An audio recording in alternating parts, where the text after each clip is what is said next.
Assalamualaikum warahmatullahi wabarakatuh. Bismillah, alhamdulillah, wassalatu wassalamu ala rasulillah wa ala alihi wa mawalah ma ba'd. Bapak Ibu, saudara-saudara, sahabat-sahabat, kawan-kawan, rekan-rekan, teman-teman, dan adik-adik semua. Alhamdulillah kita bisa bertemu kembali dalam Ainur Rafiq Dawam Channel untuk edisi yang ke 115 ini. Kita ingin menyampaikan terkait dengan fisika dan metafisika. Eh, Sebagaimana kita sampaikan di edisi sebelumnya bahwa peradaban yang kita pahami itu ada 4 level ya. Jadi yang pertama adalah peradaban keagamaan yang berbasis wahyu, kemudian peradaban filosofis yang berbasis pemikiran-pemikiran filsafat, kemudian yang ketiga adalah peradaban keilmuan yang berbasis kajian-kajian ilmiah, kemudian riset-riset ilmiah yang terkait dengan metode ilmiah lah. Kemudian yang keempat itu adalah peradaban teknologi. Bapak Ibu, saudara-saudara, sahabat-sahabat, kawan-kawan, eh, kita ingin menyampaikan terkait dengan istilah fisika dan metafisika. Barangkali bagi kita semua, khususnya teman-teman kaum muslimin ya, umat Islam yang terbiasa berbicara tentang jasmani dan rohani, biasa berbicara tentang duniawi dan ukhrawi, biasa berbicara tentang lahir dan batin, maka ini akan melanjut, akan eh, akan berhubungan dengan peradaban filsafat. Ya. Sebagaimana kita sampaikan di sebelumnya bahwa semua ilmu, semua pembahasan keilmuan, baik yang bersifat filosofis maupun yang berbasis teori-teori ilmiah atau berbasis hukum-hukum ilmiah, itu kalau di dunia keislaman atau di tradisi keislaman itu memiliki tujuan yang sama, yaitu memperkokoh eh, keesaan Allah Subhanahu wa taala atau memperkuat tauhid. Tujuan utamanya adalah itu.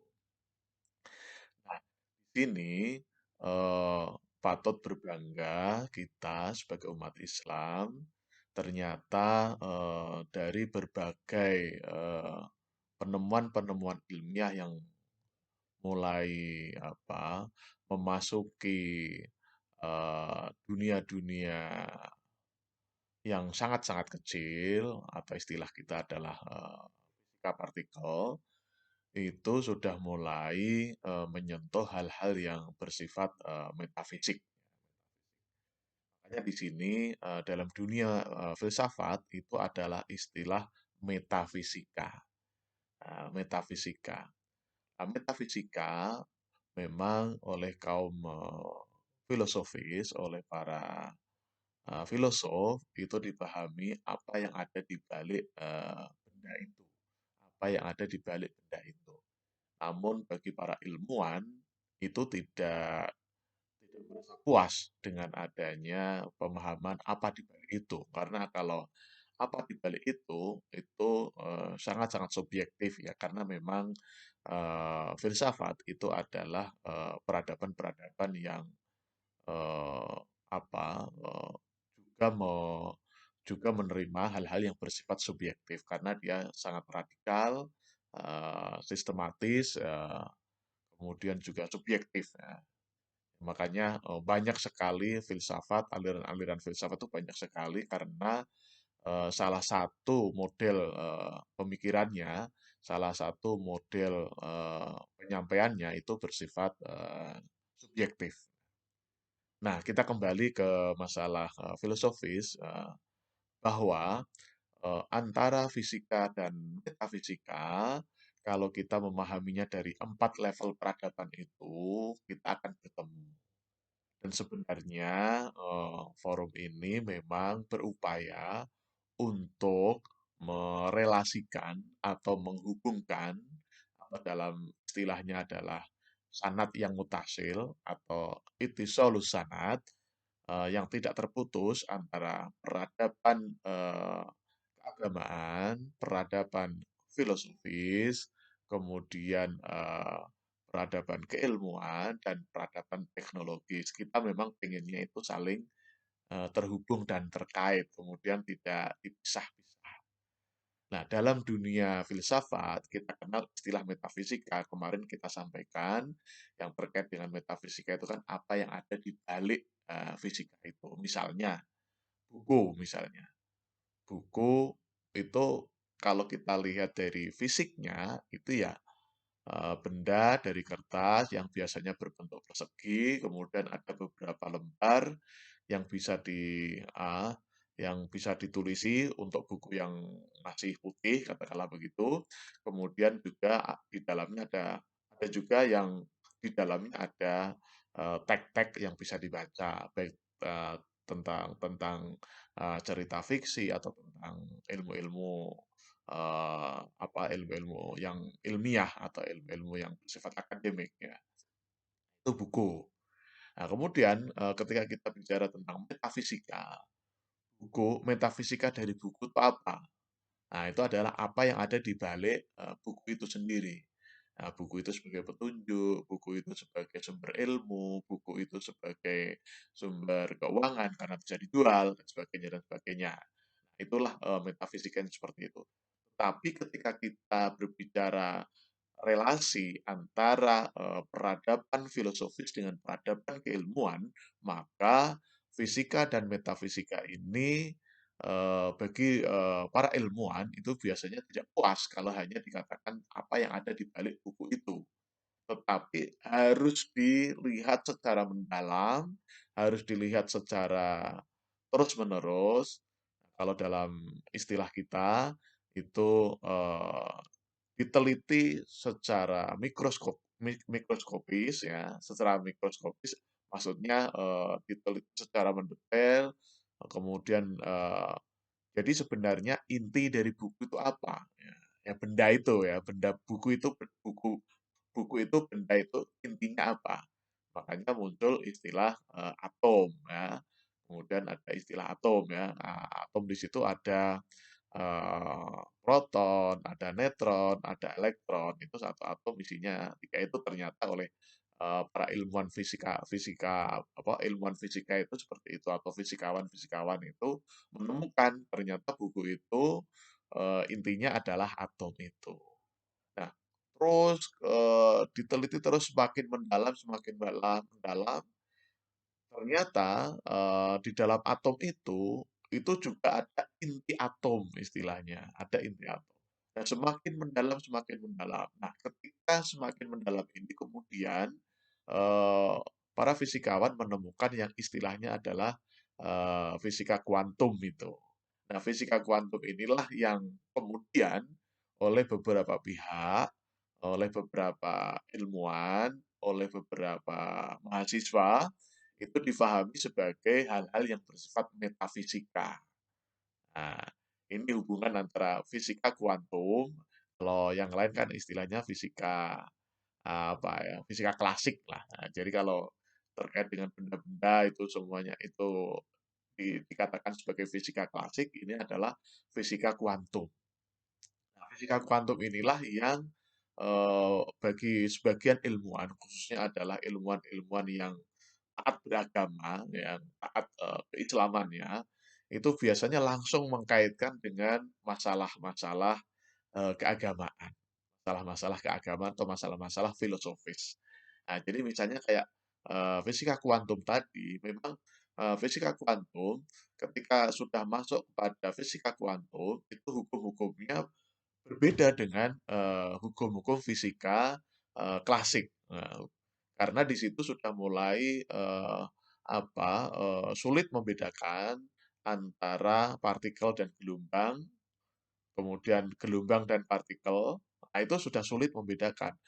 Jadi, ketika di fisika klasik itu dianggap sebagai gelombang, ternyata oleh, fisika kuantum itu dianggap sebagai partikel.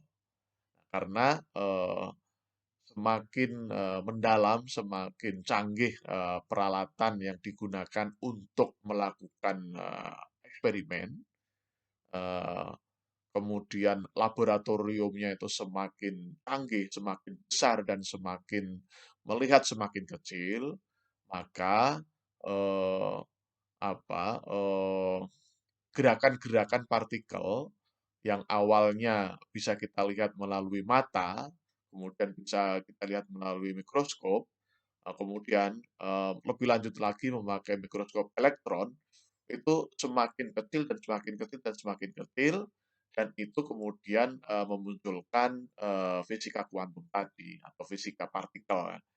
Jadi, para ilmuwan atau para fisikawan itu mulai membedakan antara, fisika klasik dengan fisika kuantum.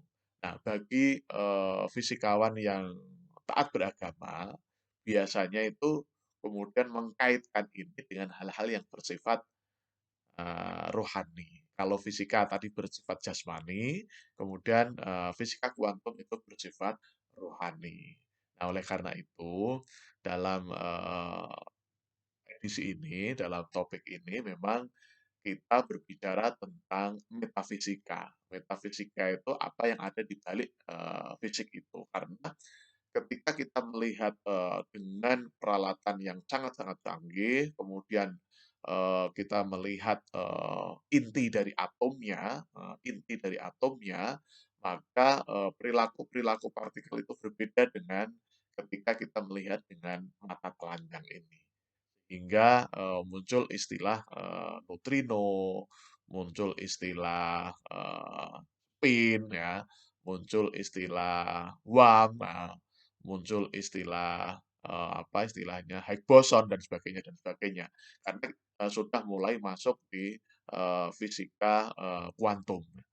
Nah, fisika kuantum ini kemudian, dewasa ini, beberapa, pengusaha besar itu sudah mulai berbicara tentang, komputer kuantum. Nah, komputer kuantum. Jadi komputer kuantum itu cara kerjanya, berbeda dengan komputer yang ada saat ini, dan itu sekarang masih dalam, eee apa, dalam taraf penelitian ya, masih dalam taraf penelitian. Nah, dapat kita bayangkan misalnya nanti komputer kuantum sudah bisa dimanfaatkan oleh manusia, maka, semakin besar, semakin besar ilmunya, semakin mendalam ilmunya, maka antara fisika dengan metafisika itu sulit untuk dipisahkan. Nah, ini barangkali kalau kita di dunia Islam atau di dunia keislaman atau tradisi keislaman, itu antara jasmani dan rohani, antara, material dan spiritual, itu kan selalu berdampingan itu. Nah, ini sebenarnya adalah peluang bagi ilmuwan-ilmuwan muslim di Indonesia khususnya untuk terus, melakukan penelitian lebih mendalam dan memiliki semangat untuk melakukan penelitian yang terus-menerus dan tentunya, memerlukan sarana prasarana atau laboratorium yang, memadai. Nah, oleh karena itu, dalam kesempatan ini, sekali lagi dalam kajian, filosofis ini, upaya untuk antara peradaban keagamaan, peradaban filosofis, peradaban keilmuan, dan peradaban teknologis ini mendapatkan momentumnya. Bahwa, para fisikawan sekarang sudah mulai memasuki hal-hal yang bersifat, metafisik ya. Karena, secara kasat mata itu sudah tidak bisa dilihat dengan mata telanjang, itu sudah nggak bisa saat ini ya. Sehingga memunculkan kemungkinan-kemungkinan, probabilitas-probabilitas yang itu, ketika kita menggunakan fisika klasik itu tidak diterima. Atau itu dikatakan sebagai tidak ilmiah. Nah, oleh karena itu, ini menjadi semangat bagi kita, antara, peradaban, eee, filosofis dengan peradaban keilmuan itu semakin, eee, bukan menyatu, tetapi semakin ada bridging-nya, semakin ada sanatnya. Jadi antara peradaban filosofis dengan peradaban keilmuan itu saling terkait, tidak terpisah. Sebenarnya ini harapan dari munculnya peradaban paripurna, sehingga ketika kita mendapatkan atau mewujudkan ilmuwan-ilmuwan yang canggih, tetap berketuhanan yang Maha Esa sesuai dengan karakter pelajar Pancasila atau karakter ilmuwan Pancasila. Barangkali demikian. Terima kasih. Kita ucapkan tagline kita. Sukses di dunia, bahagia di dunia. Sukses di akhirat, bahagia di akhirat. Amin, amin, amin. Terima kasih. Assalamualaikum warahmatullahi wabarakatuh.